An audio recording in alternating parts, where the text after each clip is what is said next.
All right, welcome to The Explainer. Today we're going to dive into a pretty provocative idea. What if our greatest enemy isn't some external force, but something that lives right inside our own heads? What if your own memories are the very thing holding you captive? Yeah, the author really doesn't pull any punches here. They open with this, well, frankly, this shocking statement.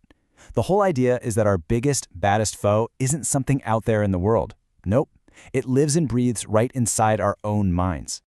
Okay, so how on earth can a memory be an enemy? I mean, that sounds kind of wild, right? Well, this first section really unpacks that. The argument is that memory isn't just some neutral file cabinet where we store old files of what happened. It's an active and sometimes even hostile force that's constantly shaping our present. So the author basically argues that, you can't really understand the human condition without these memories of conflict, pain, and loss. To be human is to carry this heavy catalog of both the good and the bad. It's presented as this universal truth, like a kind of shared baggage that we all have to carry just by being alive. All right, so let's get into it. What exactly are these memories that are supposed to define us? The author lays out this relentless, almost overwhelming list. It's a real catalog of the human experience. And it starts with the big ones, the heaviest burdens we carry as a society. We're talking about memories that mark entire generations, the ones that leave these deep, deep scars on all of us. And it doesn't stop there, not by a long shot. The list continues, forcing us to look at the absolute darkest parts of our history and our own potential. Those memories of things we all wish we could just erase. But we can't. But here's a really important point. It's not all doom and gloom. The author makes it super clear that this isn't just about trauma. Our most profound, beautiful moments, memories of love and peace, they're locked into that very same inescapable catalog, right there next to all the pain. And this is where we see that balance on a personal level. Think about it. Our greatest private joys, like marriage, are completely intertwined with some of our deepest personal sorrows, like divorce. They often spring from the very same places in our lives.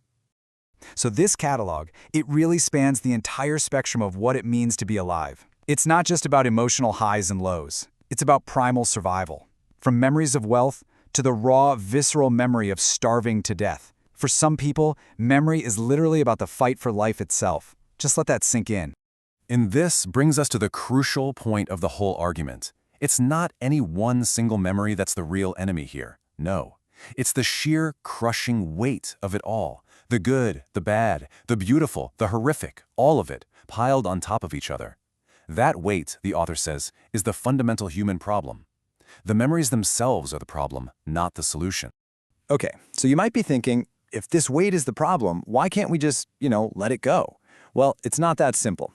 And this next section gets into the very nature of this burden and why it's so sticky. Basically, the author argues that memory just isn't a choice. It's an involuntary force that happens to us. You can't just decide to ignore it. You certainly can't erase it. It's not like a library you can casually browse through. It's more like a powerful river current that's always pulling you along whether you like it or not. Now, to really drive this home, the author uses a pretty wild example. And this is where it gets really interesting. Imagine a person raised by friendly animals. Their foundational memories, the very first things they learn, tell them that humans are dangerous and not friendly. So what happens? Their whole worldview gets shaped by this. They become anti-human, seeing other people as targets, not out of hate, but because they're just protecting what their memory tells them is right. It shows just how powerful those early memories are in building our reality. So if memory is this powerful, involuntary, unerasable force, are we just stuck? Is there any way to deal with this enemy inside us? Is there any hope at all? Well, the author offers one, maybe fragile, possibility. So what's the proposed solution? It's actually not about fighting or trying to delete the past because, as we've established, you just can't. The only real way forward, according to the author, is to build a better present. The idea is that if you can ensure a person's needs and rights are met, if you treat them well, you help them build new, positive memories. The hope is that over time, these new, good memories can start to balance out or even outweigh the bad ones. But, and this is a big but, despite that small glimmer of a strategy for individuals, the overall tone here is pretty pessimistic. When it comes to the huge collective weight of all of humanity's memories, all the wars, all the genocides, all the suffering, the author basically concludes there is no real solution. The problem, on that scale, is just too big. And so, in the end, we aren't left with an answer. We're left with a challenge. The author turns the whole problem back on us, the readers. They ask, does the world have a solution for all these? It's a really powerful way to end, leaving us with this massive question. If memory really is our greatest enemy, and it's a war we can't win, then what on earth do we do next?